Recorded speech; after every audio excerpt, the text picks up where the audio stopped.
Estou aqui pensando, que oração? Que dia é hoje?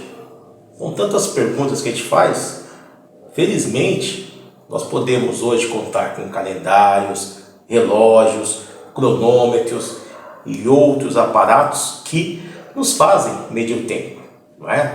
É uma praticidade que a gente nem pensa como foi criado. Então essa é a nossa aula de hoje. Roda a vinheta.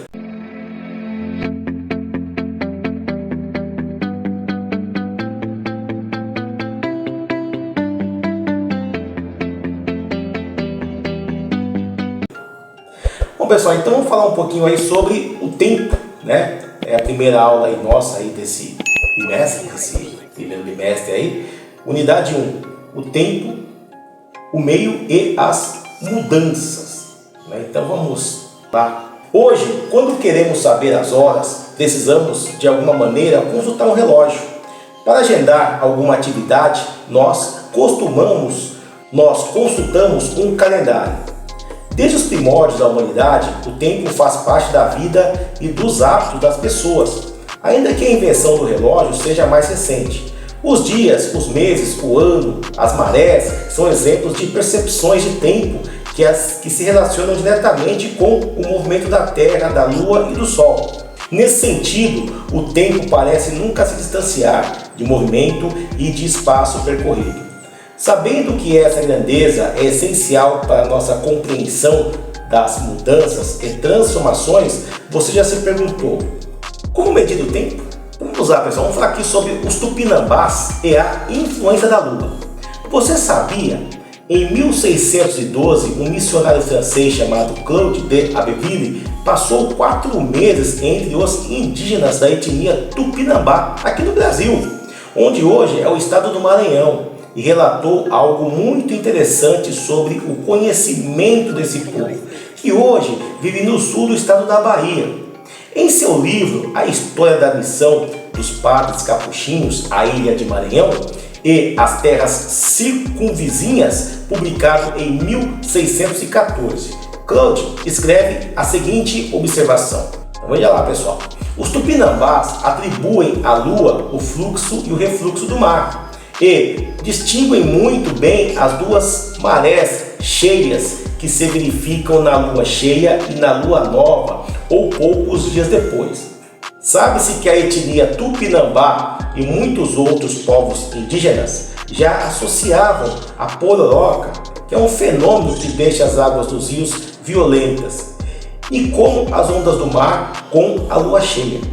Entretanto, quando o assunto é a relação da Lua com o fluxo de águas do planeta, é muito comum encontrarmos relatos que citam as pesquisas de Isaac Newton. Ele foi o físico inglês que publicou uma teoria que explica, entre muitas outras coisas, a interação entre a Lua e a Terra, e que contribui para a compreensão das marés. É importante lembrar que Newton publicou seu livro em 1713, mais de 100 anos depois que o missionário Claude relatou algo sobre a explicação dos tupinambás. Então, pessoal, fazendo um recorte aí, né? Vocês já perceberam que a maioria dos conhecimentos científicos partem da Europa?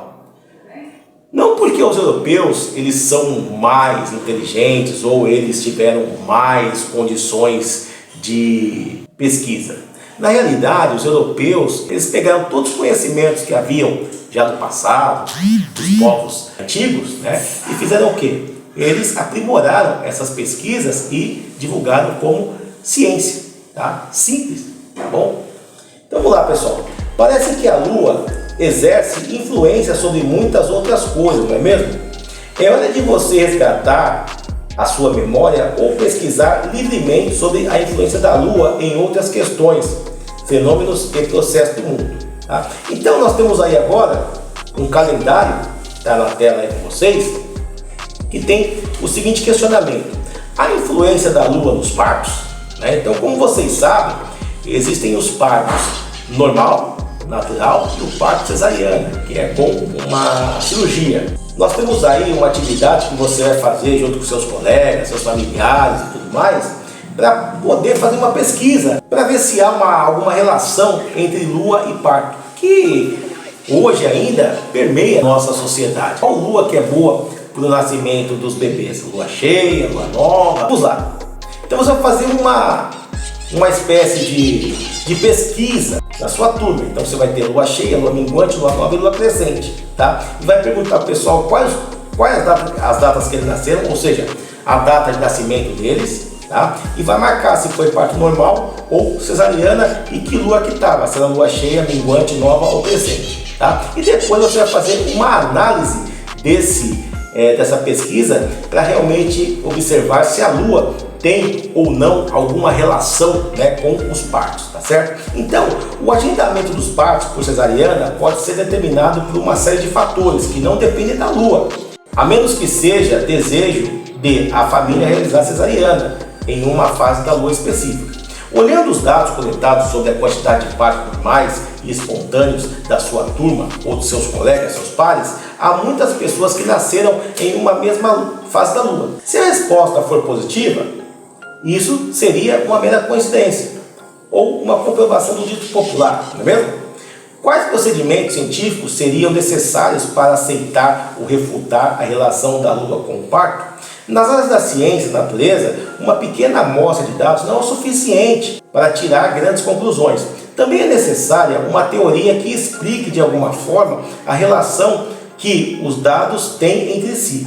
Tão importante quanto esses pontos é que uma cientista ou um cientista que queira realizar essa pesquisa precisa ter uma metodologia de pesquisa, ou chamado método científico. Ou seja, ter formas de coletar e analisar os dados reconhecidos por outros cientistas da mesma área.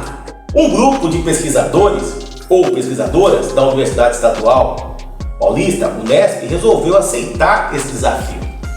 As 3 autoras fizeram uma revisão em diversas pesquisas sobre o assunto: influência do ciclo lunar no parto, mito ou constatação científica, a fim de estabelecer algum parâmetro para esse assunto. Algumas pesquisas mostram que não existe nenhuma relação direta entre os partos e a fase da lua.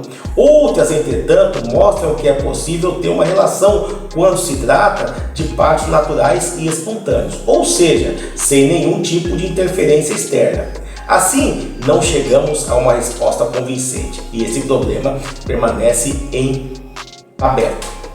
Então, agora para finalizar, vocês têm aí a conclusão da pesquisa de vocês, tá certo? Que vocês fizeram com seus colegas, na sua sala, e vocês estão aí, na realidade, realizando ciência, né? Quando você faz uma pesquisa, quando você traz isso para o seu cotidiano, quando você tenta sistematizar, você realmente está fazendo o quê? Ciência, né? Você está tentando comprovar um dito popular, se ele é verdadeiro ou não, né? Se você refuta e tudo mais, tá bom? Então, esse é o papel de vocês nesse momento, tá certo?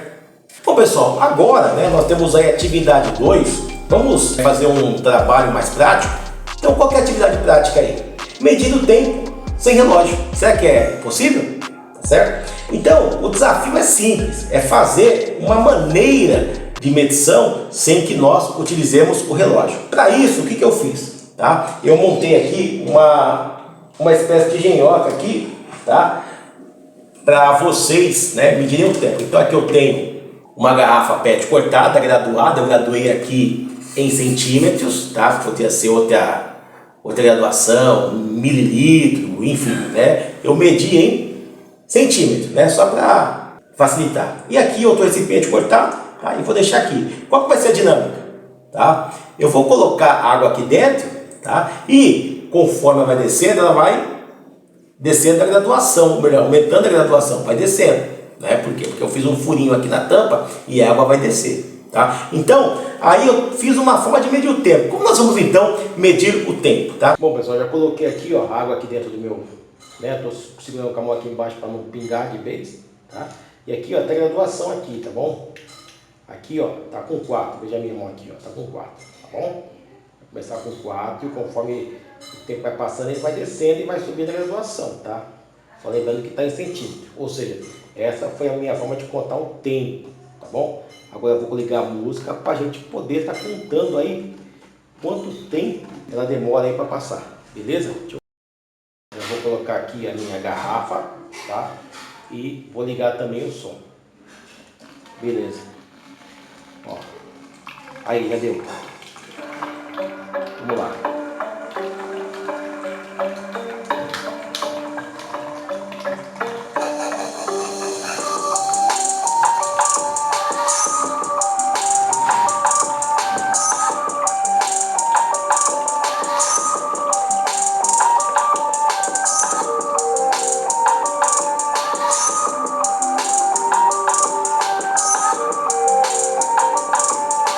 Pensando que a água vai descendo aí, certo?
Então, ó, como vocês podem ver, a água baixou até mais ou menos aí 13, né? Baixou até o 13 aqui, tá? Então, de 4 até o 13 dá em quanto aí? Uns 8, né? 8 centímetros de descida aí da água, beleza? Então, essa é uma forma de medir o tempo, tá, pessoal? Espero que vocês estão conseguindo ver aí, vamos ver, tá?